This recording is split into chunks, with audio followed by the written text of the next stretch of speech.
ಧಾರವಾಡ ಜಿಲ್ಲೆಯ ವಿವಿಧ ಕಡೆಗಳಲ್ಲಿ ಇಂದು ಮಳೆ ಬಿದ್ದಿದೆ. ಬಿಸಿಲಿನ ಬೇಗೆಯಿಂದ ಸಾಕಷ್ಟು ಬೇಸತ್ತ ಜನರಿಗೆ ಮಳೆರಾಯ ತಂಪೆರೆದಿದ್ದಾನೆ. ಧಾರವಾಡ ಜಿಲ್ಲೆಯ ಅನ್ನಿಗೇರಿ, ಕುಂದಗೋಳ, ಧಾರವಾಡ ತಾಲೂಕಿನ ವಿವಿಧ ಪ್ರದೇಶಗಳಲ್ಲಿ ಸುಮಾರು 1 ಗಂಟೆಗಳ ಕಾಲ ಗುಡುಗು ಸಿಡಿಲು ಮಿಶ್ರಿತ ಮಳೆ ಬಿದ್ದಿದೆ.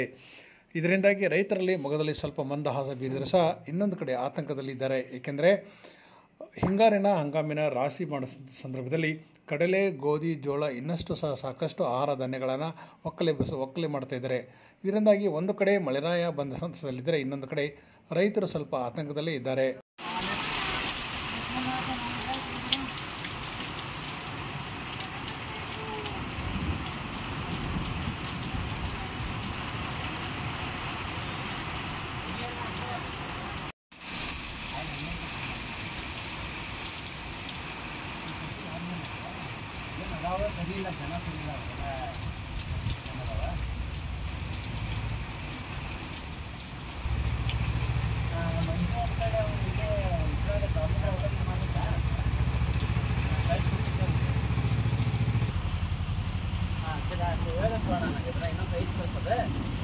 ಯಾರೊಬ್ಬರು ಸೆಟ್ ಆದ್ರೆ ಬಿಟ್ಬಿಡುವ.